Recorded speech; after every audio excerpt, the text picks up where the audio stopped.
Bendiciones, bendiciones, bendiciones. Muy pero muy buenos días tengan todos y cada uno de ustedes. Sean bienvenidos una vez más a este su programa, Lo que la Biblia quiere decir. Programa que nació en el corazón de Dios y fue bajado al corazón de este servidor para que llegara a la realidad terrenal y podamos compartir la palabra de Dios con todos ustedes. Por eso es que en esta mañana le quiero dar gracias a Dios porque es un privilegio servirle a Dios, hermano. Es un privilegio. Hay gente que se expresa y dice, este es el mejor trabajo del mundo. Pero realmente nosotros no le trabajamos a Dios. Nosotros somos colaboradores del cuerpo de Cristo. Y eso yo creo que ya lo he explicado. ¿Por qué colaboradores? Porque la obra la hace el Espíritu Santo. Y nosotros solamente colaboramos como terrenales en ser usados por el Espíritu Santo para que Él pueda fluir y hacer la obra que hace Dios. Y esa es la revelación. Nosotros no somos trabajadores de la obra, nosotros colaboramos a la obra que hace el Espíritu Santo en el corazón del hombre. Y por eso en esta mañana quiero darle gracias a Dios por tu vida, por la vida de tu familia, de tu esposa, de tus hijos, de tus padres, de tu madre, de tus tíos, de tus abuelos, por toda la familia que comprenda a cada persona que está viendo este video. Porque la familia es una bendición. Es la institución creada por Dios en la tierra para de alguna manera el mostrar el reino de los cielos a través de aquellos que hemos tenido un corazón dispuesto a hacer la obra de Dios. Por eso quiero bendecir tu vida de una manera especial. Aquellas personas que en estos momentos estén en padecimiento, en quebranto de salud, que no tengan trabajo, que estén viviendo un momento difícil en su vida, pues le pido al eterno Dios que sea propicio a tu vida y que realmente las circunstancias de tu vida puedan cambiar a través de la acción y el efecto que hace la presencia de Dios en nuestras vidas. Donde está Dios hay bendición. No hay lugar más hermoso que estar en su presencia. Y estar en su presencia es darle parte a Dios en nuestra vida, tener una comunión personal con Él, tener una intimidad que nos permita día a día poder entender el reino de Dios en nuestra vida. Y hay una parte en la Biblia que dice orad sin cesar. Ese orar sin cesar no es estar de rodillas 24 horas. Orar sin cesar es mantener a Dios presente en todo minuto de tu vida, en toda obra de tu vida. O sea, tú puedes estar trabajando, pero tú en tu mente puedes estar hablando con Dios. Tú puedes estar estudiando en el salón de clase y en algún momento que no haya actividad y tú estás en el salón, tú puedes darle lugar a Dios en tu mente. Eso se llama la intimidad con Dios, darle el primer lugar a Dios. Que donde tú estás, tú no sueltes a Dios. Dios nunca te va a soltar, pero que tú no lo sueltes. Porque el problema no es que Dios esté en nuestras vidas, porque Dios es omnipresente, Dios es omnisciente, Dios siempre está. El asunto es que nosotros le demos prioridad a Dios en nuestra vida porque tenemos un libre albedrío y una voluntad que Él respeta. Y si tú en tu mente le vas a dar lugar a otras cosas, Dios eso lo va a respetar y simple y llanamente Dios pasa a un segundo lugar. Pero la Biblia dice que nosotros tenemos que darle el primer lugar a Dios porque eso está dentro del orden de Dios. El primer lugar es a Dios. Para los que no me conocen, que se conectan por primera vez, mi nombre es Fernando Basabe, soy evangelista llamado por Jesucristo desde el 8 de mayo del año 2011. Ya tengo 8 años en ejercicio, tuve un tiempo de preparación y capacitación y ya en este tiempo Dios me sacó a hacer su obra por las redes sociales. ¿A qué? A simple y llanamente ser instrumento del Espíritu Santo de enseñanza de su palabra. Lo que el Espíritu Santo me revela a mi corazón, yo lo comparto contigo para que lo que a mí me ha costado tanto tiempo estudiar en una sola enseñanza, tú lo puedas entender, internalizar en tu mente que es tu corazón espiritual y ponerlo por obra. Porque la idea no es ser tan solo oidores de la palabra, sino hacedores de ella. Mientras que nosotros lo que entendemos lo ponemos en práctica, estamos estableciendo el reino de los cielos en la tierra. Y esa es la idea. Hoy vamos a estudiar un tema muy importante que está en Juan capítulo 2, desde el verso 13 en adelante. Y es Jesús purifica el templo. Pero mientras estudiaba esta palabra, yo traté de buscar varias traducciones en las que ha sido traducida la Biblia, valga la redundancia, y me gustó mucho la traducción de la nueva traducción viviente. Entonces, yo voy a leer, como tengo por costumbre, leer el pasaje o el texto que vamos a esgrimir y después que lo leamos, que ya usted tenga claro el tema que se va a estudiar, lo empezamos a esgrimir verso por verso. Vamos a leer, vamos rápidamente a Juan capítulo 2, verso 13.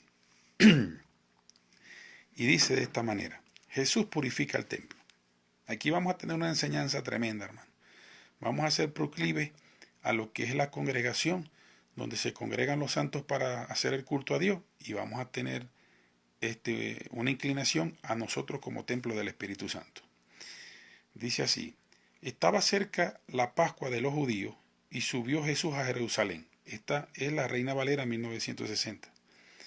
Dice el verso 14: y halló en el templo a los que vendían bueyes, ovejas y palomas, y los cambistas allí sentados. Y haciendo un azote de cuerda, echó fuera del templo a todos, y las ovejas y los bueyes, y esparció las monedas de los cambistas, y volcó las mesas. Y dijo a los que vendían palomas: quitad de aquí esto, y no hagáis de la casa de mi padre casa de mercado. Entonces se acordaron sus discípulos que está escrito: el celo de la casa me consume. Y los judíos respondieron y dijeron: ¿qué señal nos muestra, ya que haces esto? Respondió Jesús y les dijo: destruid ese templo, y en 3 días lo levantaré. Dijeron luego los judíos: destruid este templo, y en 3 días lo levantaré. Dijeron luego los judíos: en 46 años fue edificado este templo, y tú en 3 días lo levantarás. Qué pena. Mas él hablaba del templo de su cuerpo. Por tanto, verso 22, cuando resucitó de entre los muertos, sus discípulos acordaron que había dicho esto, y creyeron la escritura y la palabra que Jesús había dicho. Este es el texto que vamos a escribir en la versión Reina Valera. Ahora yo voy a leer este mismo texto en la Nueva Traducción Viviente, porque me parece que está más adaptada a la interpretación, al entendimiento de nosotros. Y el que vamos a esgrimir es este que vamos a leer ahorita, que es el mismo que la Reina Valera, pero en la revisión que hicieron los eruditos y en las traducciones y revisiones que se han hecho para el mejor comprendimiento de las escrituras, o para entender mejor las escrituras, ellos se acercan más a un lenguaje coloquial o actual de nosotros. Entonces el texto en Juan capítulo 2, verso 13 en adelante, dice: Jesús despeja el templo. Fíjese que en Reina Valera decía: Jesús purifica el templo, y en la Nueva Traducción Viviente dice: Jesús despeja el templo, porque realmente eso fue lo que hizo Jesús, sacar todos esos mercaderes del templo que habían hecho de la casa de Dios una guarida de ladrones. Entonces dice así, vamos a leerlo desde el verso 13. Se acercaba la fecha de la celebración de la Pascua judía. Eso lo vamos a explicar. Así que Jesús fue a Jerusalén. Vio que en la zona del templo había unos comerciantes que vendían ganado, ovejas, palomas para los sacrificios. Vio a otros que estaban en sus mesas cambiando dinero extranjero. Fíjese que esto no lo decía la Reina Valera. O sea, no lo dice a más detalle. O sea, ya había de todo. Gente vendiendo, comerciantes, y había gente que cambiaba en moneda extranjera. Ya eso lo vamos a explicar. Dice el verso 15. Jesús se hizo un látigo con unas cuerdas y expulsó a todos del templo. Echó las ovejas y ganado, todo lo que estaba ahí. Arrojó por el suelo las monedas de los cambistas y les volteó las mesas. Luego se dirigió a los que vendían palomas y les dijo: saquen todas esas cosas de aquí. Dejen de convertir la casa de mi padre en un mercado. Esto es un tema que también para la Iglesia de Jesucristo, las congregaciones que predican la doctrina verdadera. Entonces sus discípulos recordaron la profecía de las Escrituras que dice: el celo de la casa de mi Dios me consumirá. Pero los líderes dijeron y exigieron: ¿qué estás haciendo?, le dijeron los mercaderes del templo a Jesús. Si Dios te dio autoridad para hacer esto, muéstranos una señal milagrosa que lo compruebe. De acuerdo, contestó Jesús, destruyan este templo y en 3 días lo levantaré. De acuerdo, contestó Jesús, destruyan este templo y en 3 días lo levantaré. ¿De qué templo se estaba refiriendo Jesús? Aquí viene la explicación. ¿Qué dices?, exclamaron. Tardaron 46 años en construir este templo y tú puedes construirlo en 3 días. No entendieron la parte espiritual de lo que Jesús hablaba. Pero cuando Jesús dijo este templo, se refería a su cuerpo. Después que resucitó de los muertos, sus discípulos recordaron que había dicho esto y creyeron en las Escrituras y también en lo que Jesús había dicho. Vamos a orar, hermano. Vamos a orar para que Dios nos dé la revelación de esta palabra. Padre, en el nombre de Jesús, en esta mañana, mi Dios, te damos gracias por tu amor, por tu fidelidad y por tu presencia intrínseca en nosotros a través del Espíritu Santo. Te damos gracias, Señor, porque tú tienes el control de los aires, mi Dios, en el norte, en el sur, en el este y en el oeste de donde nosotros estamos. Sabemos que tú nos guardas, que tú haces vallado espiritual, mi Dios, para que se pueda cumplir tu propósito en nosotros. Por eso en esta mañana, mi Dios, te pido que seas propicio a nosotros, mi Dios, a través de la revelación de esta palabra, que sea tu Espíritu Santo, Espíritu de revelación e iluminación, llevándonos a toda verdad. Que nosotros entendamos qué Cristo nos quiere decir en este texto con respecto a este tiempo a nosotros y de qué manera nosotros lo tenemos que internalizar en nuestro corazón para que darle sentido visible a esta palabra que tú hoy nos das. En esta mañana, mi Dios, te pido que seas propicio a todos mis hermanos, que los bendigas en el nombre poderoso de Jesús, que no permitas que nadie ni nada, mi Dios, sea obstáculo en lo que tú hoy le vas a mostrar. Te pido, mi Dios del cielo, que como carbón encendido salga tu palabra de mi boca y que sea como martillo y como fuego que quebranta la piedra para edificación de tu pueblo. Y que toda persona que esté escuchando este video por primera vez que no tenga discernimiento de espíritu o discernimiento de tu palabra, te pido, Padre Santo, que seas propicio a él y les permitas tener la revelación e iluminación que necesitan a través de este pasaje. En el nombre que es sobre todo nombre, en el nombre de Jesucristo te doy las gracias. Amén y amén. Para los que se están conectando ahorita en este momento, vamos a estudiar Juan capítulo 2, verso 13 en adelante. Jesús despeja el templo y lo vamos a esgrimir en la versión Nueva Traducción Viviente. Hay algo que quiero decir empezando a esgrimir este tema. Amigo, las cosas de Dios son serias. Las cosas de Dios son santas. Y todo lo que es la intimidad y la obra de Dios tiene que hacerse con el debido respeto que esto demanda.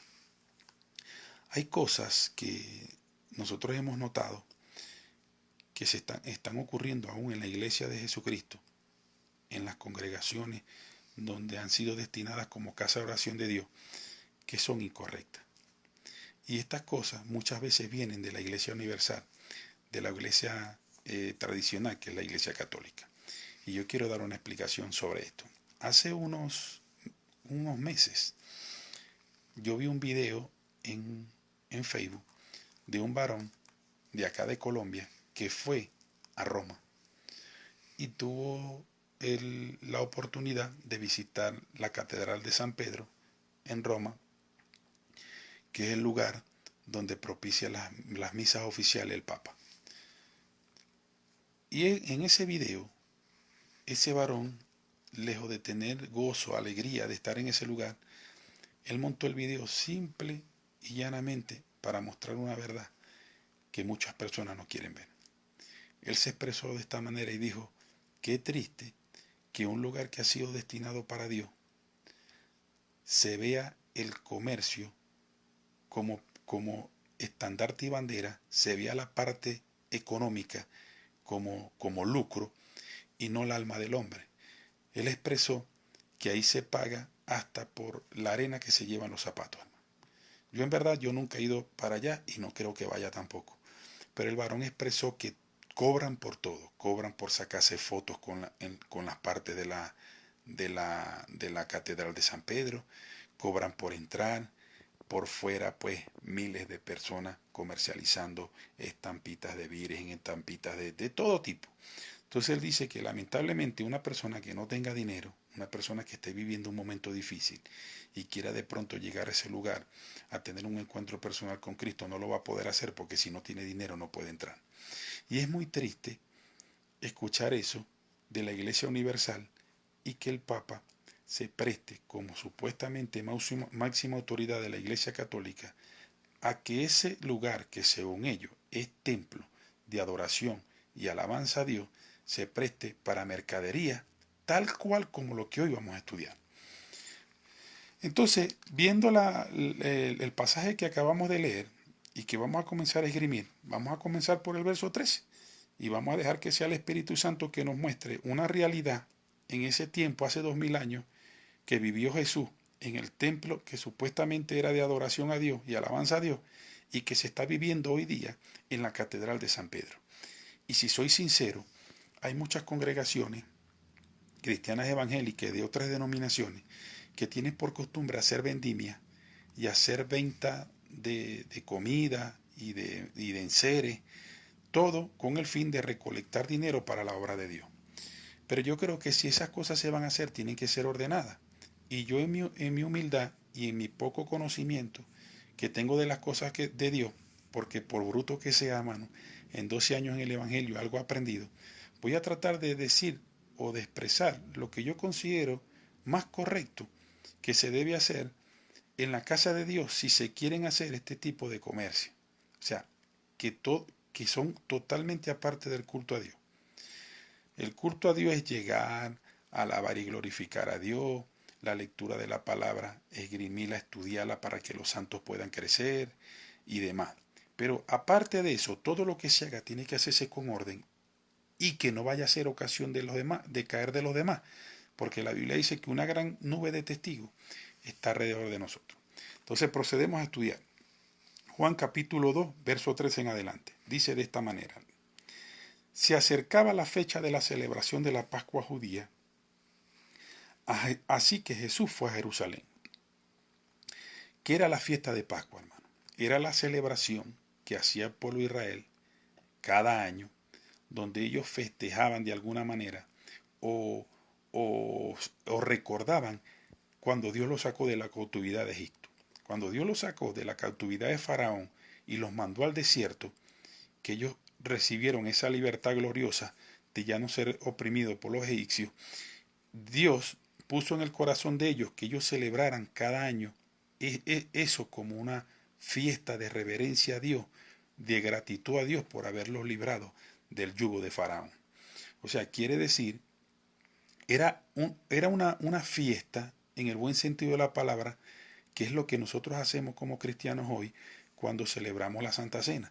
Nosotros en la Santa Cena celebramos que Cristo nos libertó del yugo del pecado, de la esclavitud del pecado. Y cada vez que hacemos la Santa Cena la hacemos en memoria de Él. Pero cuando los que hacen Santa Cena y los que hacemos Santa Cena sabemos que en el momento de implementar la Santa Cena es un momento distinto en el culto. Es un momento donde nosotros recordamos lo que hizo Jesús en la cruz, todo lo que padeció, todo lo que Él vivió, y de alguna manera lo hacemos con reverencia, lo hacemos con respeto, sabiendo que lo que Jesús pagó no fue cualquier cosa, hermano. Jesús pagó con su vida la remisión de la iniquidad de los seres humanos. Y para pagar Jesús con su vida, tuvo que ser maltratado, vejado, escupido, golpeado, hasta el punto de derramar toda su sangre y el agua de su cuerpo en la cruz, para que nosotros pudiéramos tener libertad. Entonces, cuando hacemos Santa Cena, nosotros lo hacemos de una manera reverente. No lo hacemos ni con guachafa, ni con gritería, ni nada por el estilo, sino que cada quien, en un culto racional, recuerda ese momento glorioso en que Cristo dio su vida por nosotros. Era más o menos lo que se refiere a la fiesta de las Pascuas del pueblo de Israel. Entonces, el verso dice, el 13, se acercaba la fecha de la celebración de la Pascua judía, así que Jesús fuera a Jerusalén. Quiere decir que no había llegado el día, pero ya estaban los días ya preparándose con antelación de lo que significaba el día en que se iba a celebrar esa fiesta. ¿Qué pasaba? ¿Cuál fue el error allí? Lo que va a decir Jesús en el verso 14. Miren lo que dice el 14. Vio que en la zona del templo habían unos comerciantes que vendían ganado, ovejas y palomas para los sacrificios. Vio a otros que estaban en sus mesas cambiando dinero extranjero. Yo voy a tratar de ser un poquito, resumir bastante esto, hermano, porque aquí hay mucha tela que cortar. Resulta que cuando Jesús llega a Jerusalén, días antes de la celebración de la Pascua, se da cuenta que habían hecho un comercio alrededor del templo de Dios y aún dentro de la casa donde se adoraba el nombre de Dios. Y según redacta la Nueva Traducción Viviente, allí habían gente vendiendo ganado, ovejas y palomas para los sacrificios, y habían también gente que cambiaban dinero en moneda extranjera por la moneda judía para que ellos pudieran tener acceso al sacrificio también. ¿Por qué? Porque antes de Jesús dar su vida en la cruz del Calvario y que todo lo que significaba el antiguo pacto quedara como una sombra que había de venir, que era Cristo, ellos hacían sacrificio. O sea, ellos mataban animales, palomas. El que tenía menos dinero mataba una palomita. El que tenía más dinero mataba una vaca, mataba un cordero. Y derramaban su sangre en virtud del sacrificio que había hecho Dios por ellos, de sacarlos del pueblo de Israel, perdón, del pueblo egipcio, del yugo de Faraón. Entonces, como cualquier fiesta donde una persona quiere hacer algo para agradar a Dios, todo el que venía a celebrar la Pascua, que no tenía la manera como transportar un animal desde donde venía, por ejemplo, los persas, los griegos, los egipcios, no podían venir desde sus ciudades, desde sus países, con los animales en carga. Entonces ellos lo que hacían es que traían el dinero y al llegar cerca ya de la casa del Señor en Jerusalén, ellos compraban el animal que depende al poder adquisitivo que tenían. Por eso es que vendían desde una paloma, por lo que veo yo aquí, desde una paloma hasta ovejas y vacas. El que tenía menos dinero tenía que comprar una palomita. Y el que tenía más dinero pues podía comprar una vaca. Pero por supuesto tenían que llegar a comercializarlo allí porque no podían transportarlo. El que tenía no tenía cómo, no podía transportar eso desde su ciudad. Y aparte de eso relata también esa costumbre de que no podía ser un animal que viniera de otra ciudad, sino que tenía que ser de esa ciudad de Jerusalén, un animal de procedencia judía, para que fuera un sacrificio más santo y más purificado a Dios. Y debido a esa fiesta y a esa necesidad que tenía la gente extranjera de llegar a comprar los animales ahí, se hacían comercio alrededor del templo para eso. Pero ustedes saben, hermano, que eso se presta siempre para corrupción. Todos aquellos que vivimos en nuestros países, sabemos que hay mercados principales. Usted tiene una bodega, una choza, lo que llaman choza o como otros le dicen chuzo, son pequeños comercios de minoristas donde usted puede llegar y comprar desde un dulce a un niño hasta de pronto un enser. También hay carnicerías, también hay todo, o sea, ciertos tipos de comercio que facilitan el diario vivir de una persona. Pero también hay comercios grandes, que es lo que llaman los mayoristas, que es donde van a comprar esos minoristas para poder vender cerca de su casa. ¿Quién ha ido a esos comercios? ¿Quién no se ha quejado de la corrupción en esos comercios? ¿Quién no se ha quejado del descaro de muchos comerciantes que en tu misma cara usted le dice, pero es que tú me estás vendiendo eso más caro? Porque eso vale, por ejemplo, eso vale 20 pesos. Y el comerciante te dice, eso vale 30. Si lo quieres comprar, lo compras. Y si no lo compras, no lo compras. Así es el descaro. Lamentablemente en eso. Algo así, como ese comercio de mayoristas de su país, de su ciudad, estaba pasando aquí, alrededor de la casa de Dios en Jerusalén. Imagínense ustedes lo que sintió Cristo. Por ejemplo, una palomita, que sería lo más pequeño, que valdría, por decir una moneda, 2 monedas de plata, la estaban vendiendo en 4 o 5 monedas de plata. Jesús vio con indignación cómo en las cosas de Dios, en las cosas santas de Dios, la gente estaba profanando el culto a Dios ya desde antes llegar el día de la Pascua. Imagínense ustedes la indignación de Jesús al llegar a ese lugar y ver esa mercadería.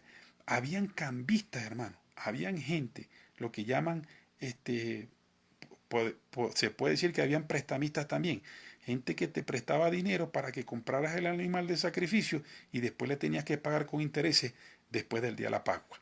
Había gente ahí iban gente de muchos países y de muchas ciudades. Iban persas, iban griegos, iban egipcios, aparte de los judíos, que también celebraban esa fiesta. Imagínese usted llegar un persa a comprar una vaca y que le dijera, no, pero no te la puedo vender porque tiene que ser moneda judía. Aquí no vendemos a moneda extranjera. Ay, ¿cómo hago para comprar? Vete para allá, el cambista que está allá, y ese te va a cambiar a la moneda judía para que puedas comprar. Cuando ese hombre iba a cambiar, de pronto le decía, bueno, yo quiero cambiar, por decir algo, 20 monedas. Y el hombre le decía, bueno, por esa moneda te puedo dar 10. ¿Y por qué 10? Si esta moneda vale más, bueno, si lo quieres cambiar y quieres hacer sacrificio, tienes que dar lo que te estoy pidiendo. Amados amigos, hermanos que me están escuchando, aunque usted no lo crea, eso se da en la Catedral de San Pedro en Roma, donde supuestamente la primera autoridad es el Papa. Yo lo invito a usted, porque yo me metí en internet y antes de hacer este video me aseguré de lo que ese varón dijo en ese video, porque uno no puede dejarse llevar por lo que escucha una persona, uno tiene que indagar, escudriñar.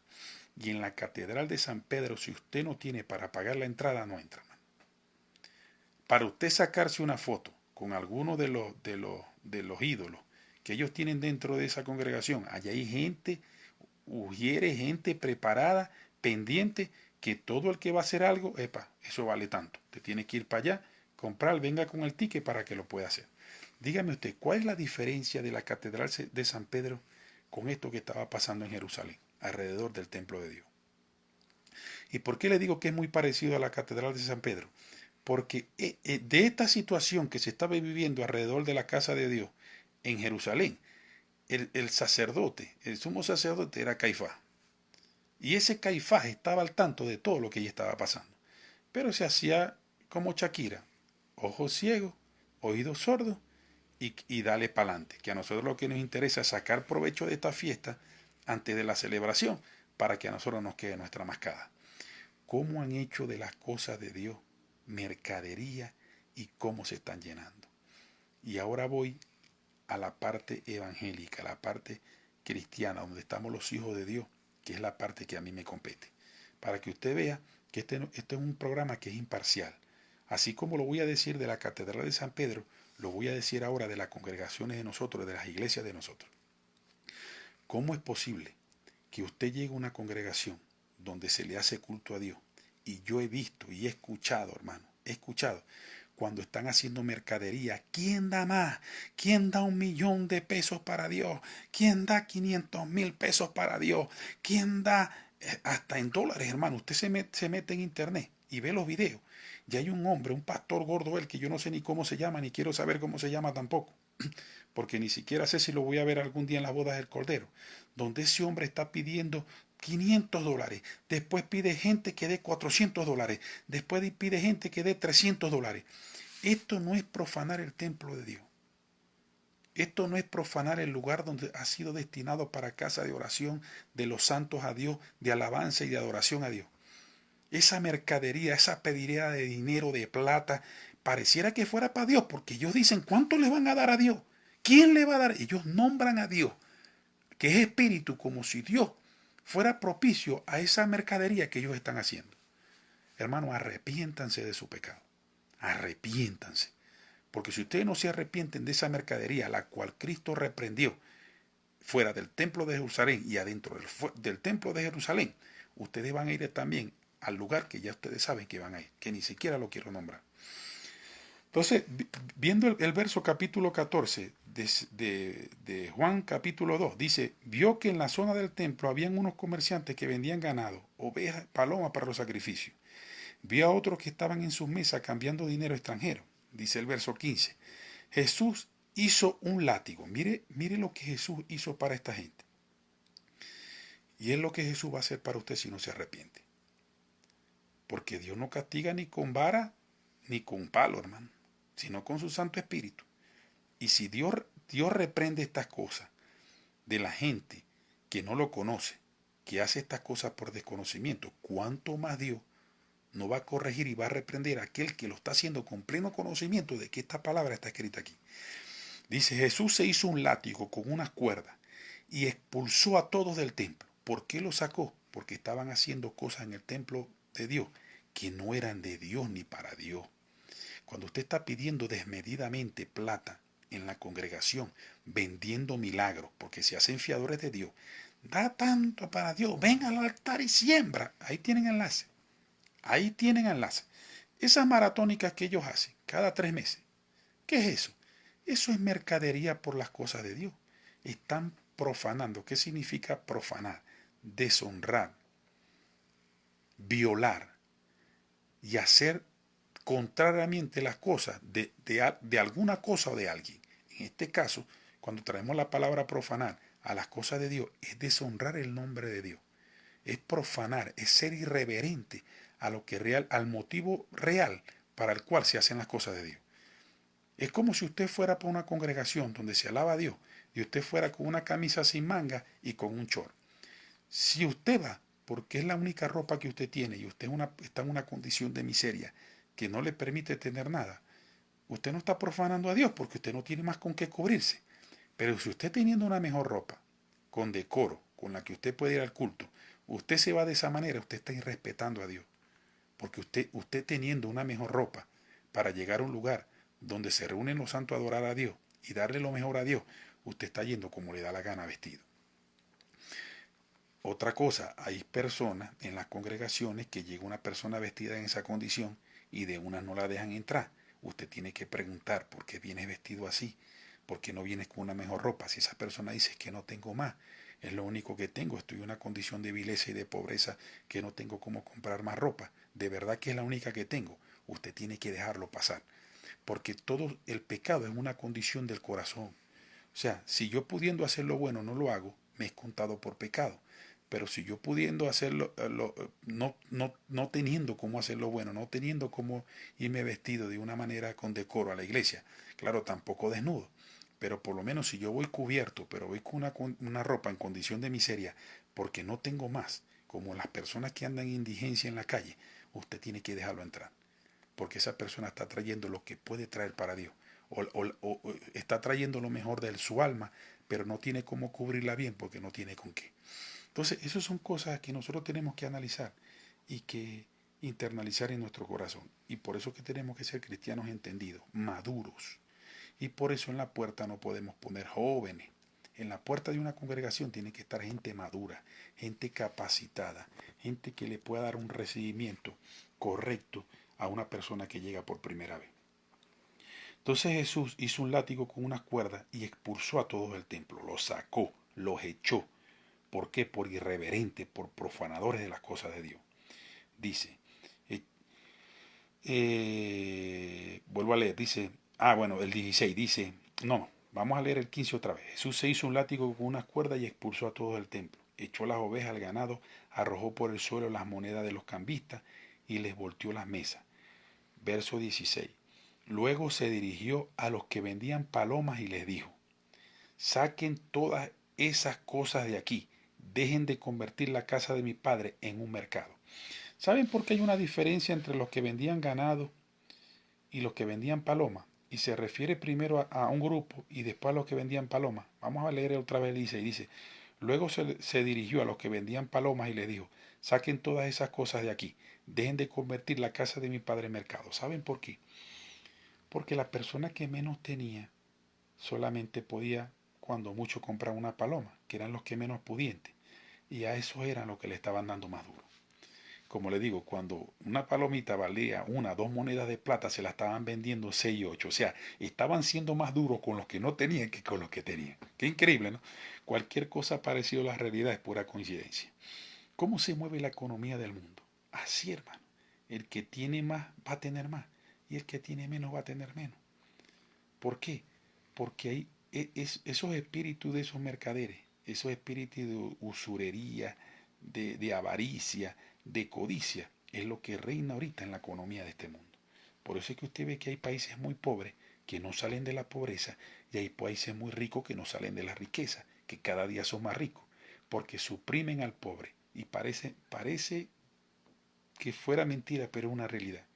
El que más sufre es el pobre. Porque en vez de quitarle más al rico, le quitan más al pobre. O sea, el que menos tiene, a ese le van a quitar más. Entonces Cristo se refirió de esa manera a los que vendían palomas. Porque él vio cómo estaban atacando más duro el bolsillo del que no tenía que él tenía.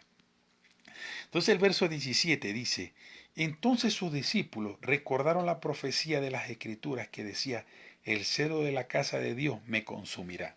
Eso está escrito. La Biblia dice en uno de los pasajes de la Biblia que el celo de Cristo por la casa de Dios lo consumirá. Y esa profecía se hizo una realidad en ese momento que estaban allí, cercanos a la Pascua, a la celebración de la libertad del pueblo de Israel de la cautividad de Faraón. Dice el verso 18. Pero los líderes judíos exigieron, miren esto, después que los líderes judíos, todos los que estaban ahí, allí habían escribas, fariseos, ahí estaban hermano, ahí estaba la alta alcurnia de la iglesia de ese tiempo, de la iglesia católica. Dice, pero los líderes judíos exigieron y dijeron, ¿qué estás haciendo? En forma de pregunta.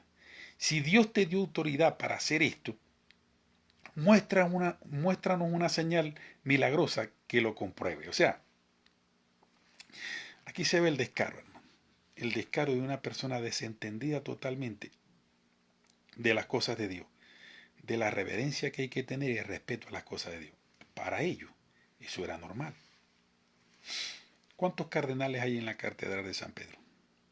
¿Cuántos curas hay en la catedral de San Pedro? Y ninguno de esos tiene la revelación e iluminación de la mercadería que están haciendo allí.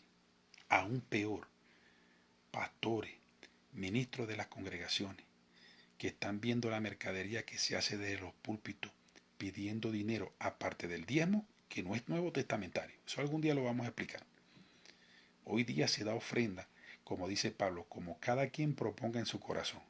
Ya Dios no te obliga a que tú des, sino que Dios ve tu corazón y conforme a lo que es en tu corazón tú vas a dar, porque la casa de Dios hay que sostenerla. Hay que pagar luz, hay que remodelar la infraestructura, tiene que haber sonido, tiene que haber todos los componentes necesarios en ese lugar para que funcione como casa de oración y casa de Dios. Eso se mantiene con dinero. Pero Pablo dice, cada quien dé conforme a como propone en su corazón. Ese es un verso que también está torcido. Porque hay gente que dice, cada quien dé como Dios propone en su corazón. No, Dios no te va a violar tu libre albedrío. Y Dios no te está poniendo una cantidad. Pablo dice, cada quien dé como propone en su corazón. O sea, como es su corazón y como es su amor a las cosas de Dios, usted va a dar. Ahora se está dando cuenta de que yo no estoy en desacuerdo que se dé dinero en la congregación. Yo doy también dinero en la congregación donde yo me congrego. Pero estoy completamente claro, y es un absoluto de una revelación de Dios a mi vida, que el diezmo no es nuevo testamentario, es antiguo testamentario. Fue una ley, un mandato que Dios le dio al pueblo de Israel por la dureza de su corazón y para la dureza de servir. Y para que la gente que en ese tiempo le servía a Dios a tiempo completo pudiera comer porque no trabajaba en lo secular, Dios estableció el diezmo como un mandato. Pero ya en el Nuevo Testamento manifestado Cristo, y teniendo nosotros el agradecimiento que de pronto no podía tener el pueblo de Israel, porque ellos no tenían una salvación eterna, mas nosotros sí tenemos una salvación eterna que nos regaló el Señor con un sacrificio tan grande como el que hizo, y vamos a un templo a adorar y glorificar su nombre, lo menos que podemos hacer, hermano, es ser agarrados y no ser conscientes con las necesidades que hay que cubrir en ese templo, pero no como un mandato, porque se supone que ya nosotros redimidos por la sangre de Cristo, y teniendo la bendición de la vida eterna, ya no hace falta que Dios nos dé un mandato, hermano. Ya nosotros lo tenemos que hacer por agradecimiento. Y simple y llanamente dar conforme a la necesidad de esa casa de oración y dar conforme a la necesidad de los hermanos que están en condiciones de mejor estabilidad que los que están más estables. Lo que quiero decir con esto es que en la casa de Dios van gente pudiente y van gente que no tiene, que pasa necesidades y que igualito tienen un corazón suficiente para Dios. A esas personas hay que ayudarlas. Se complace más Dios que usted, que se la pasa dando el diezmo a la iglesia, agarre un hermano en necesidad y le ayude en su necesidad, que estar dando el diezmo a la iglesia. Sinceramente se lo digo.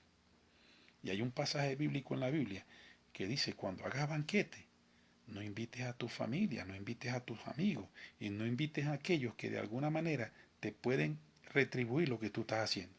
Invita mejor, sal a la calle, invita al manco, al cojo, al mudo y al sordo y los invitas a comer porque eso no te van a poder retribuir lo que tú estás haciendo. Pero Dios que está en el cielo, que mira hacia abajo, te va a retribuir lo que tú estás haciendo con esas personas. Porque Dios ama al dador alegre. ¿Qué es dar con alegría? Es saber dar, hermano. Dar con alegría no es volverte loco y llevar toda la plata que tienes y entregarla casi al carro y quedarte abajo un puente.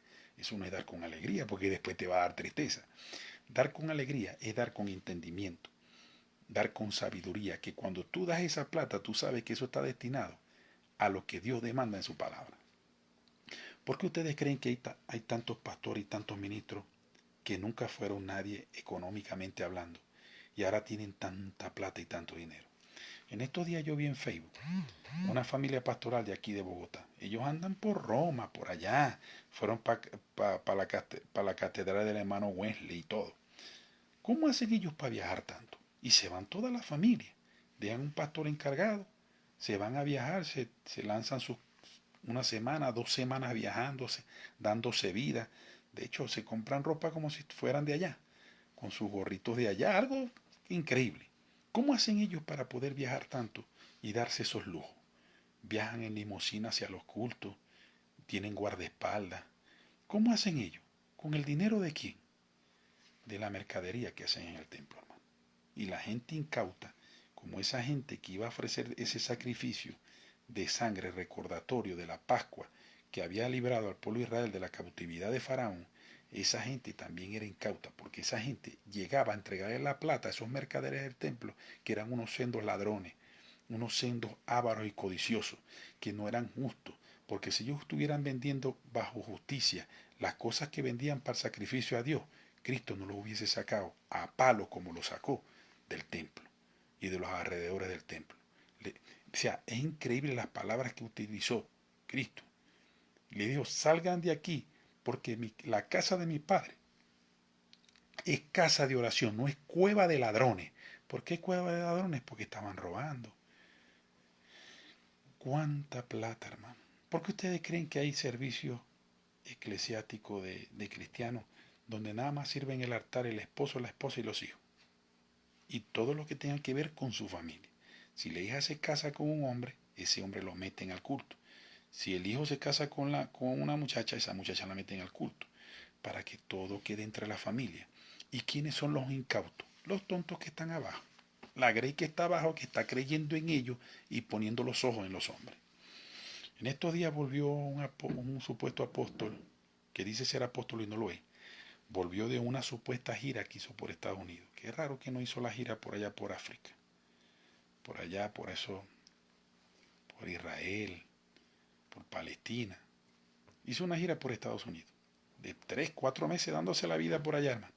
Montaba videos en Instagram, haciendo ejercicio en gimnasio, metrosexual. Y lo recibieron con bombones y platillos en Venezuela. Y salió la noticia por periódico y todo. La iglesia fulanita de tal está contenta y alegre por el regreso de sus pastores y tal. Eso es vanidad. Eso es vanidad, hermano. Eso no es de Dios. La gente pone los ojos en los hombres.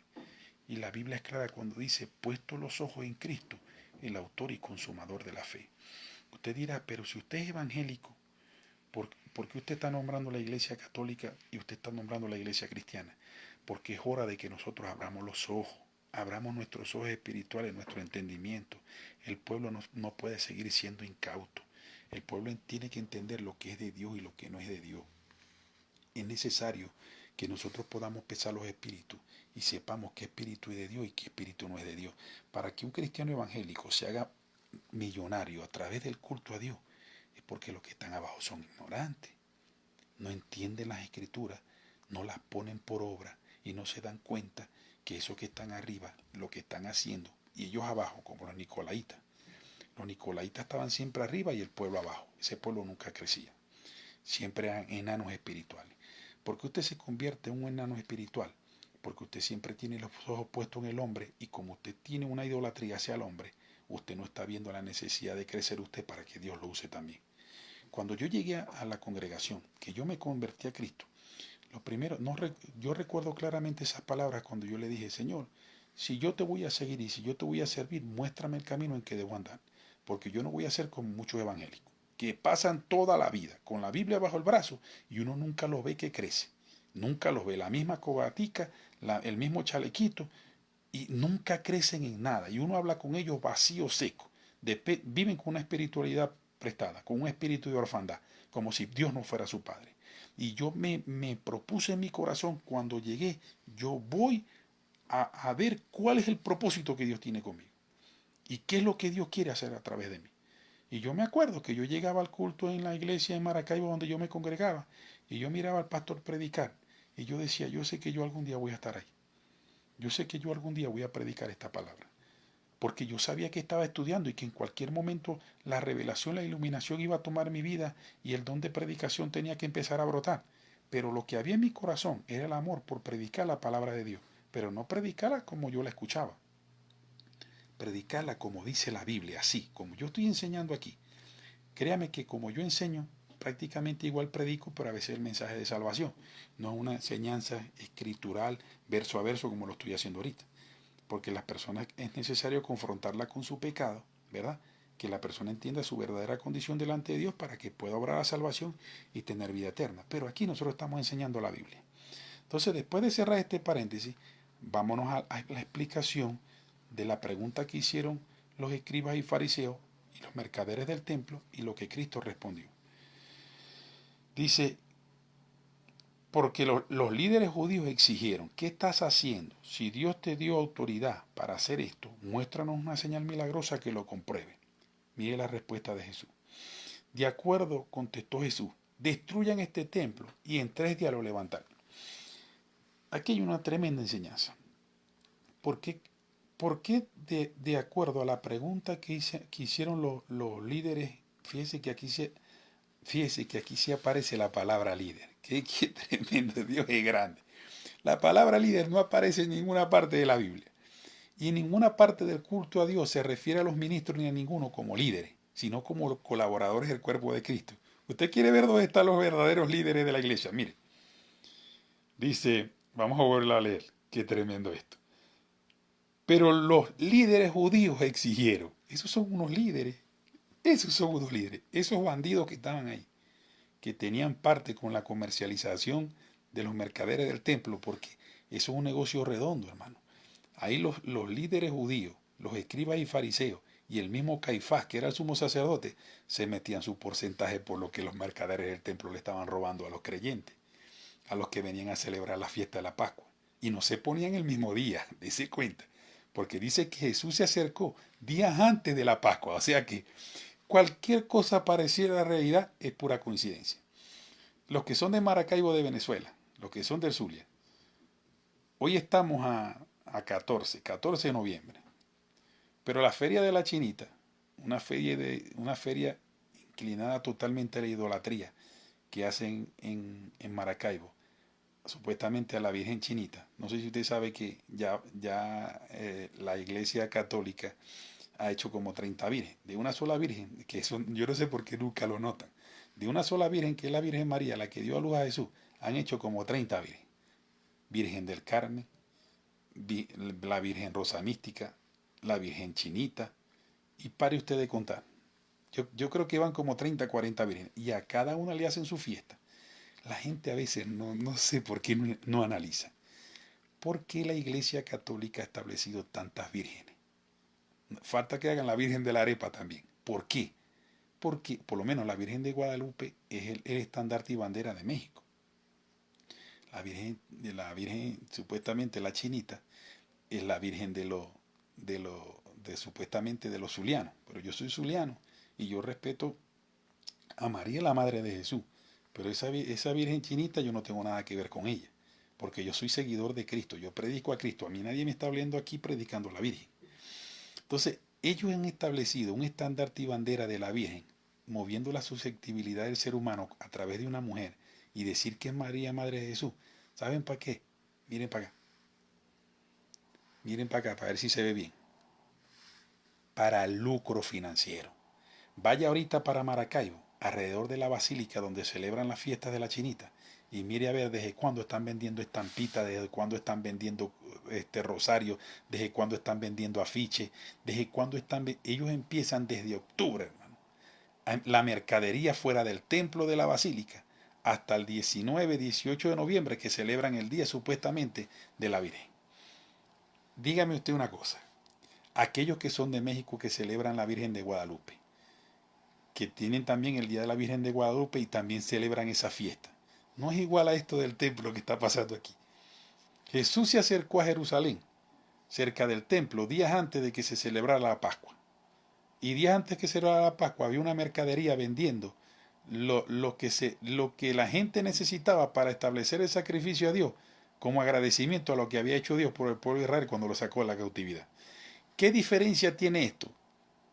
Que Cristo reprendió, porque lo malo no era el culto, la Pascua, porque Cristo fue a celebrar la Pascua. Lo malo es lo que hacen detrás de esa Pascua. Todo lo que Caifás, los escribas y fariseos y los líderes judíos hacían para lucrarse de ese momento. ¿Cómo es el hombre de malo en su corazón? A todo le saca provecho, hermano. Ahora voy a abrir un paréntesis aquí. Ahora está viendo usted cómo está Venezuela. ¿Por qué Venezuela está en la situación que está? Porque del mal momento que se está viviendo, siempre hay mercaderes del templo que se aprovechan de cada momento. Hay un dicho que dice que cuando unos lloran, otros venden pañuelos.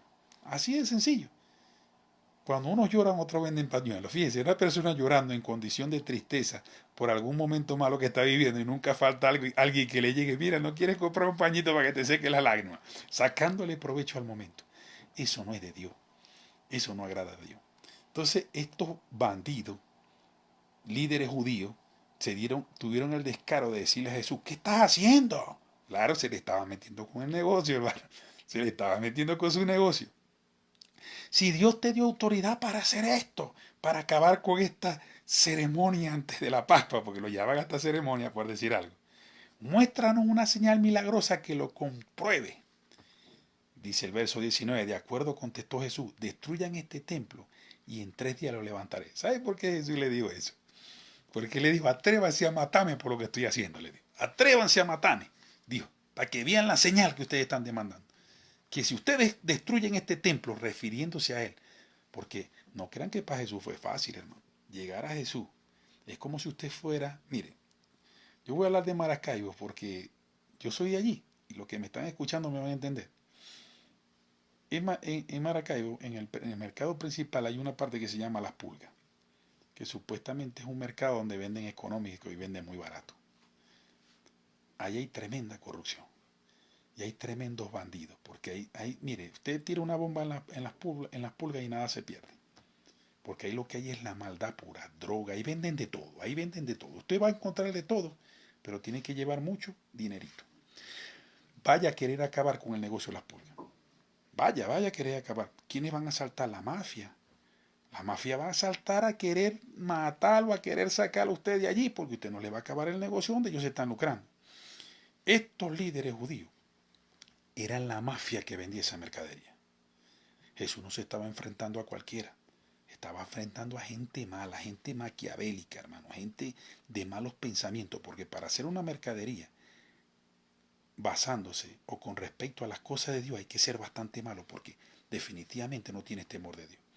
Y Jesús le dijo, ¿quieren una señal? Le dijo, de acuerdo, destruyan este templo y en 3 días lo levantaré. Miren lo que dijeron ellos. O sea, miren lo espirituales que eran los líderes de los judíos, lo espirituales que eran, la mafia que movía la mercadería al templo. Miren lo espirituales que eran, que Jesús dijo, destruyan este templo y lo levantaré a 3 días. Y miren lo que ellos entendieron. ¿Qué dices? Exclamaron. Tardaron 46 años en construir este templo y tú puedes construirlo en 3 días. Ellos pensaban que Jesús se estaba refiriendo al templo o a la casa de oración de Dios.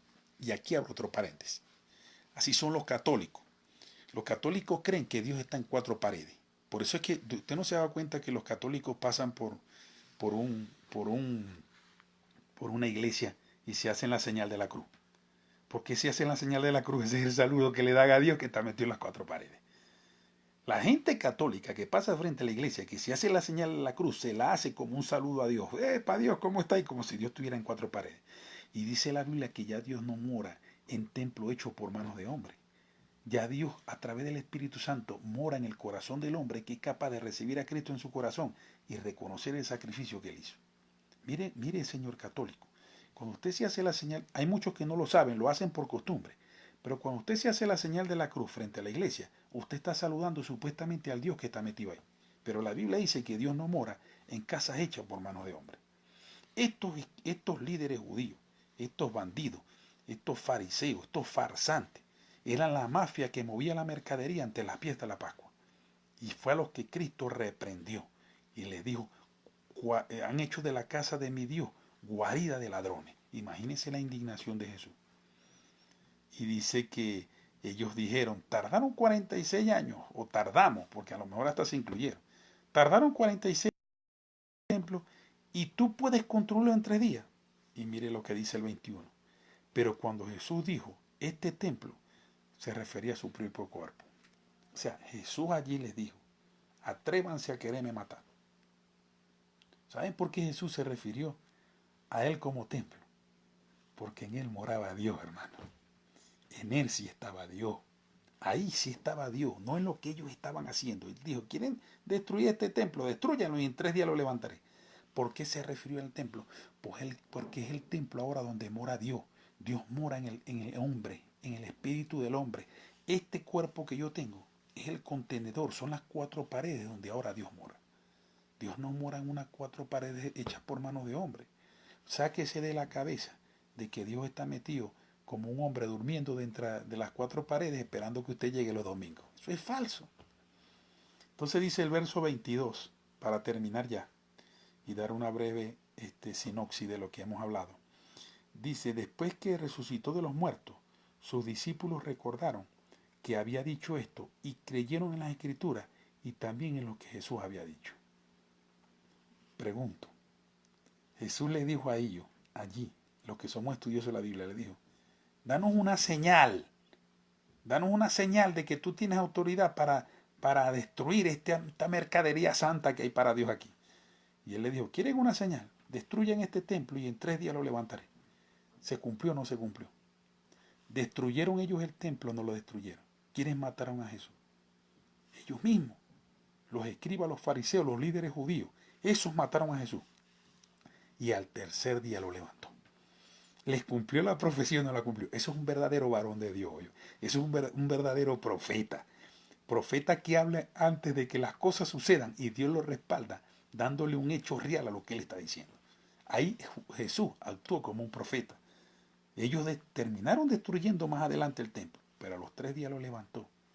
Y dijo, después que resucitó, dijo, toda potestad me es dado en el cielo y la tierra. Y fue a morar a la presencia del Padre a su derecha.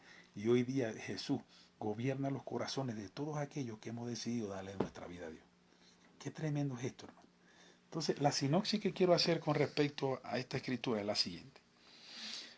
Señores pastores, ministros que tienen parte en el culto a Dios y se supone que son los más maduros. Si usted quiere vender comida, si usted quiere hacer una vendimia en el templo, sea ordenado. No lo haga en el templo, ni lo haga fuera del templo. ¿Por qué? Porque la Biblia dice que hay una gran nube de testigos alrededor de nosotros. Y todo el que pasa, cuando ven a los hermanos, a los jóvenes vendiendo cosas fuera del templo, todo el que es inconverso dice, mira, el ladrón es el pastor ese. Como pone a esos muchachitos a que estén vendiendo para darle la plata a él. O sea, usted es ocasión de caer cuando usted hace vendimia y utiliza la casa de oración de Dios para hacer lo que no es con respecto a Dios. Porque usted puede estar diciendo que esa vendimia y que eso que usted, comida que usted vende es para hacerse de recursos para la obra de Dios. Pero sea ordenado, sea ordenado. Fíjese lo que está enseñando Jesús cuando purificó el templo. ¿Qué le recomiendo yo? Que fuera del templo o en algún espacio dentro que no tenga que ver donde se hace el culto a Dios, en algún salón, usted cuando los hermanos van llegando se lo haga saber, mire hermano, vamos a vender una tortica, vamos a vender un quesillo, una torta volteada, como usted la llame, vamos a vender un dulce. No sé si usted quiere ese dulce, cuando termine el culto usted puede subir al salón tal y ahí va a estar la hermana tal, donde se están vendiendo esos dulces que son para recoger recursos para la obra de Dios. Y así la gente sale con su dulcito en la mano, pero no hay ese desorden ni dentro ni fuera del templo. Sea ordenado. No le estoy diciendo que no lo haga, pero no haga las cosas que todo el mundo lo vea. No haga las cosas que los inconversos vean, porque los inconversos dicen que usted se está aprovechando de esas personas que están afuera, sacándole lucro sin pagarle para que vendan cosas para metérselo usted en el bolsillo. Sea ordenado en las cosas de Dios. Respetemos la casa de oración. Usted dirá, hermano, pero yo no tengo más lugar que la casa. Bueno, proponga su casa. Dígale, bueno, al salir del templo, vaya a mi casa, que allá se está haciendo una vendimia. Su casa sí la puede utilizar para eso. Señor pastor, su casa sí la puede utilizar para eso. Pero la casa de Dios, ahí tiene que haber reverencia y respeto. Porque la palabra profanar significa deshonrar, ser irreverente, violar un espacio a una persona que está destinada para algo concreto. Y la casa de oración No es ni para vendimia ni para vender comida. Y usted, hermano o hermana, que está en una condición difícil de su vida, no utilice el curso a Dios para lucrarse. Hable con los hermanos, dígale que en su casa usted hizo un dulce, usted hizo una torta, que la está vendiendo, que va a vender almuerzo y que pueden ir a su casa a hacer la compra. O sea, comprar y si le parece comer en su casa y usted mismo agarra la basurita y la bota.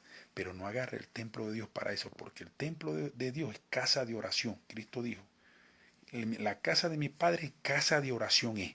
Él ahí no dijo que se podía vender nada. Entonces nosotros somos los primeros que tenemos que dar el ejemplo.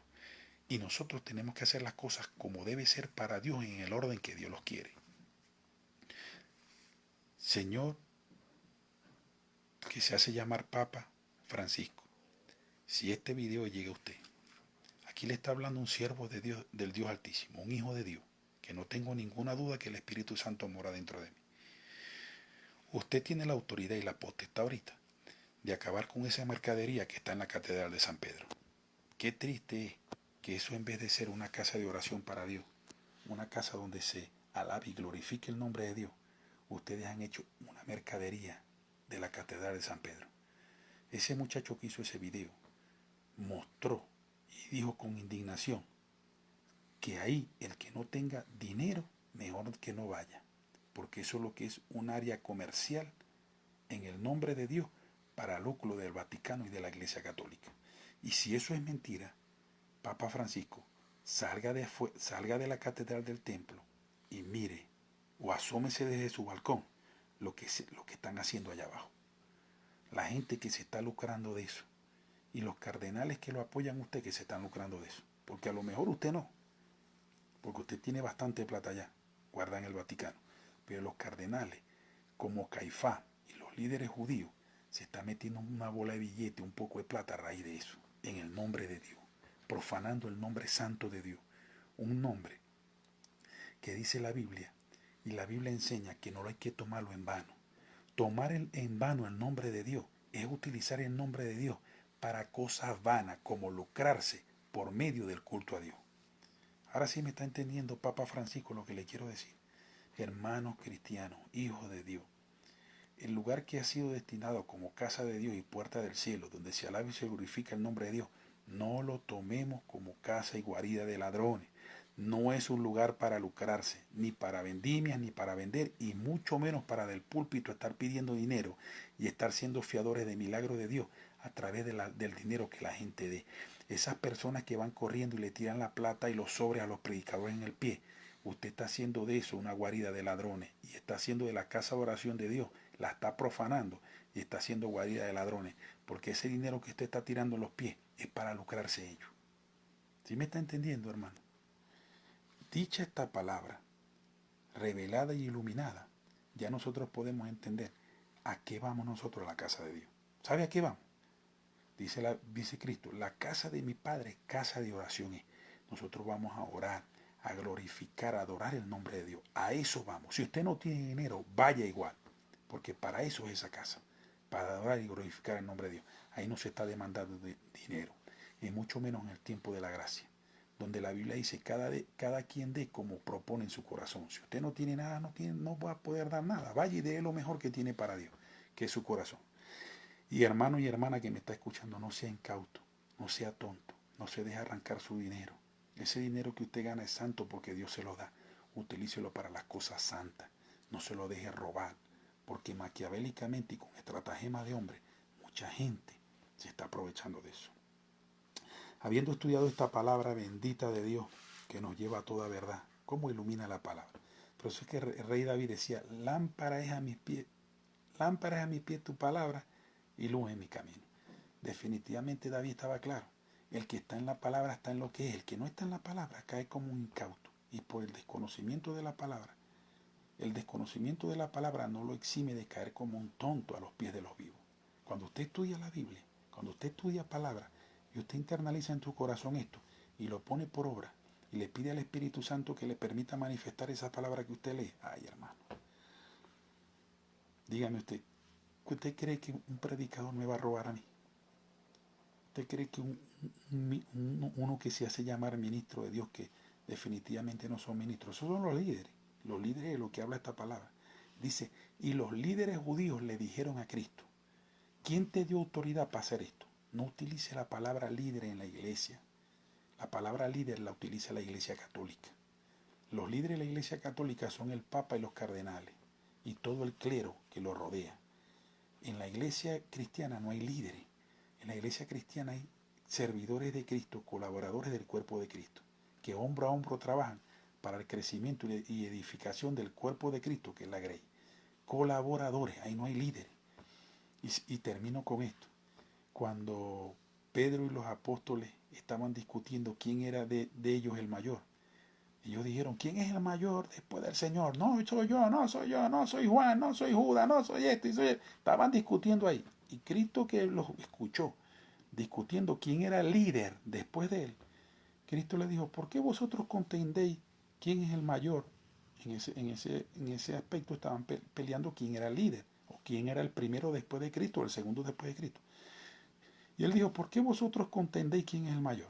Y mandó a buscar un niño, un niñito, y dijo, el que de ustedes quien quiera ser el primero en el reino de los cielos, tiene que ser como este niño, con un corazón limpio, un corazón no avaro, un corazón sin vanidad, un corazón limpio que Dios pueda llenar. El que de ustedes quiera ser el primero en el reino de los cielos, tiene que ser como este niño. ¿Sabe lo que quiso decir? Tiene que hacerse pequeño como él, chiquitico. En vez de querer ser líder, grandote, tiene que hacerse un ser pequeño como él. Hablando de humildad, en la humildad que hay en el corazón de un niño, que no hay vanidad, que no hay maldad, así tiene que ser. Esa palabra líder viene de la Iglesia Católica Romana, así que sáquela de la congregación y llamémonos como nos llama la Biblia, colaboradores del cuerpo de Cristo, esclavos por amor de Jesús, prisioneros en el amor de Jesús para servirle. Dios lo bendiga y Dios le guarde. Les recuerdo que este video va a ser subido a YouTube. La página, el canal se llama Lo que la Biblia quiere decir. Usted coloca Fernando Basabe y ahí aparecen todos los mensajes y usted los puede leer en el orden que quiera y conforme el Espíritu Santo lo diría. Bueno, nos vemos mañana si así Dios lo quiere. Y como siempre termino, que la paz de Dios, que sobrepasa todo entendimiento, nos guarde irreprensible hasta la venida de Cristo. Beso. Dios lo bendiga, Dios lo guarde y nos estamos viendo prontamente. Feliz día.